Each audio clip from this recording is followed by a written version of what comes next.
வணக்கம். அன்பார்ந்த இணையதள நேயர்களை மீண்டும் www.qcrc.in என்ற இணையதளத்திற்காக நியூஸ் தமிழ் செய்தியறிக்கையில் உங்களை சந்திப்பதில் பெருமகிழ்ச்சி அடைகிறோம். இன்று 13 அக்டோபர் 2009க்கான முக்கிய செய்திகளை தற்போது பார்க்கலாம்.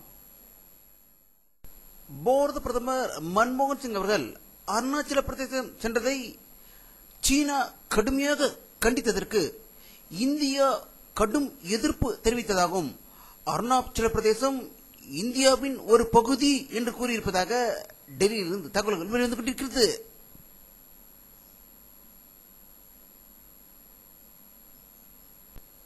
இந்தியாவில் நடந்த 3 மாநில சட்டசபை தேர்தலில் 66% ஓட்டுகள் பதிவானதாகவும் மகாராஷ்டிரா மாநிலத்தில் 60% வாக்குகளும், ஹரியானா மாநிலத்தில் 66% வாக்குகளும், அருணாச்சல பிரதேசத்தில் 72% வாக்குகளும் பதிவானதாக டெல்லியில் இருந்து தகவல்கள் வெளிவந்து கொண்டிருக்கிறது.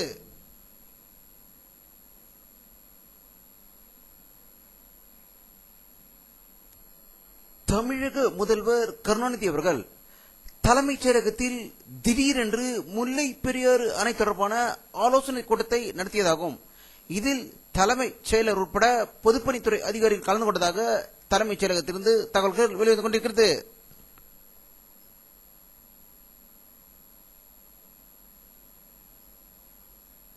ராமேஸ்வரம் அருகே மீனவர்கள் மீது ராஜபக்சேவின் சிங்கள கடற்படையினர் மீண்டும் துப்பாக்கி சூடு நடத்தி மீனவர்களின் படகுகளை சேதப்படுத்தியதாகவும் வலைகளை அறுத்து எரிந்து மீன்களை கடத்தி சென்றதாக ஒரு அதிர்ச்சி தகவல் ராமேஸ்வரத்திலிருந்து வெளிவந்து கொண்டிருக்கிறது. இதை பற்றி நம்முடைய அரசியல் வல்லுநர்கள் கருத்து கேட்ட போது தமிழகத்தில் உள்ள தமிழர்களையும் துப்பாக்கியால் சுட்டும் ஈழ தமிழ்நாட்டில் உள்ள தமிழர்களையும் துப்பாக்கியால் சுட்டுக் கொண்டிருக்கும் ராஜபக்சேயிடம் உறவு வைத்துக் கொள்வதற்காக தமிழகத்தை சேர்ந்த 10 எம்பிக்கள் அங்கு சென்றிருக்கிறார்கள். அதில் காங்கிரஸை சேர்ந்த எட்டப்ப எம்பி JM அருண் ஈழ தமிழர்கள் மிக சிறப்பாக முகாம்களில் இருக்கிறார்கள் என்று கூறியிருப்பது வன்மையாக கண்டிக்கத்தக்கது என்று அவர்கள் கருத்து வெளியிட்டிருக்கிறார்கள்.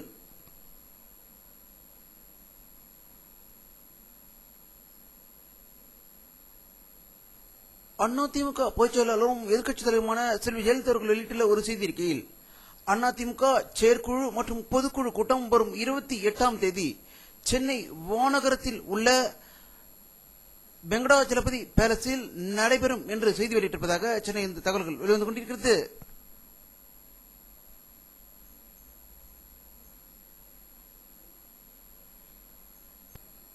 திருநெல்வேலி மாவட்டத்திற்கு சுற்றுப்பயணம் மேற்கொண்டுள்ள துணை முதல்வர் மு.க. ஸ்டாலின் அவர்கள் ராதாபுரத்தில் சமத்துவபுரத்தை திறந்து வைத்ததாகவும் அவர் அங்கு பேசுகையில் தமிழகத்தில் உள்ள நதிகள் இணைக்கப்படும் என்று உறுதியளித்ததாக திருநெல்வேலியிலிருந்து தகவல்கள் வெளிவந்து கொண்டிருக்கிறது.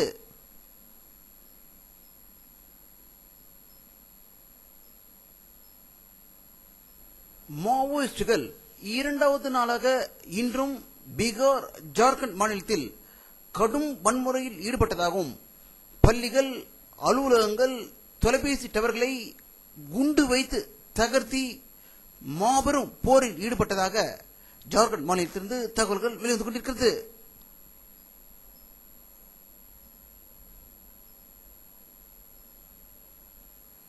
டெல்லி மாநகரில் பூமிக்கு அடியில் அமைக்கப்பட்டுள்ள மெட்ரோ ரயில் திட்டத்துக்கான பாதாள பாதையை இந்த படத்தில் காண்கிறீர்கள்.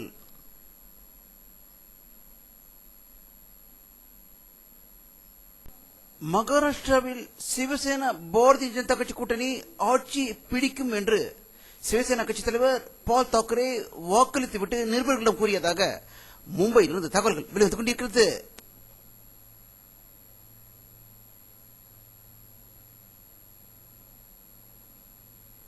குஜராத் முதல்வர் நரேந்திர மோடி அவர்களுக்கு கொலை மிரட்டல் விடுத்த 2 நபர்களை போலீசார் கைது செய்துள்ளதாக குஜராத் மாநிலம் அகமதாபாத்திலிருந்து தகவல்கள் வெளிவந்து கொண்டிருக்கிறது.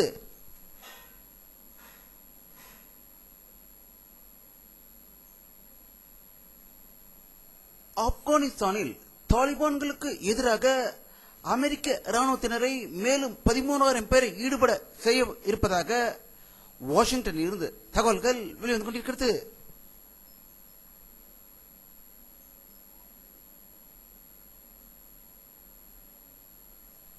அர்ஜென்டினா ஜனாதிபதி 3 நாள் சுற்றுப்பயணமாக இந்தியா வந்துள்ளதாக டெல்லியில் இருந்து தகவல்கள் வெளிவந்து கொண்டிருக்கிறது.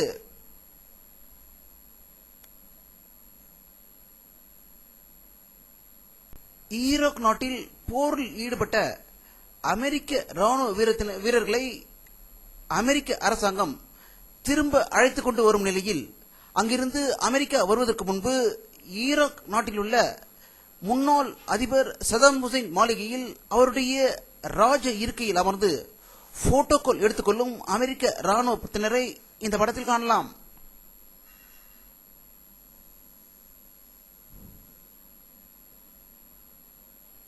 சைனா சுற்றுப்பயணம் மேற்கொண்டுள்ள ரஷ்ய அதிபர் புட்டின் அவர்கள் சைனாவும் ரஷ்யாவும் பொருளாதார துறை மேம்பாட்டிற்கு ஒத்துழைத்து அதற்கான வழிகளில் கையெழுத்திட்டிருப்பதாகவும் அதேபோல் கேஸ் உற்பத்தியை பகிர்ந்து கொள்ளவும் இரு நாடுகளும் திட்டமிட்டுள்ளதாக பீஜிங்கில் இருந்து தகவல்கள் வெளிவந்து கொண்டிருக்கிறது.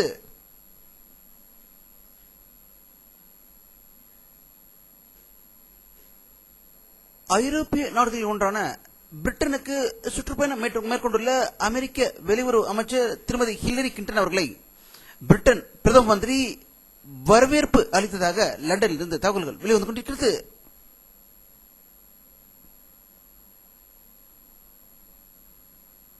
ஈரான் அரசு வெளியிட்டுள்ள ஒரு செய்தி அறிக்கையில் அணு உலை சம்பந்தமான பேச்சுவார்த்தைக்கு அமெரிக்கா விடும் மிரட்டலுக்கு அடிபணிய மாட்டோம் என்றும் அவர்களுடைய பேச்சுவார்த்தைக்கு நாங்கள் ரத்து செய்ய தயாராக இருக்கிறோம் என்ற செய்தி வெளியிட்டுள்ளதாக ஈரானில் இருந்து தகவல்கள் வெளிவந்து கொண்டிருக்கிறது.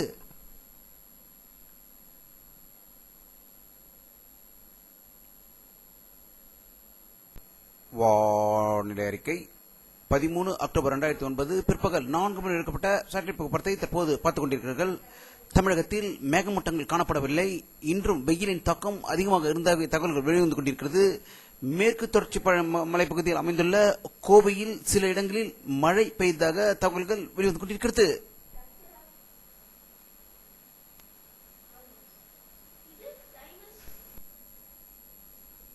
இத்துடன் இந்த செய்தி அறிக்கை நிறைவடைகிறது. மீண்டும் நியூ தமிழ் செய்தி அறிக்கையில் உங்களை சந்திக்கும் வரை உங்களிடமிருந்து விடைபெறுவது உங்கள் கே பாலாஜி. நன்றி.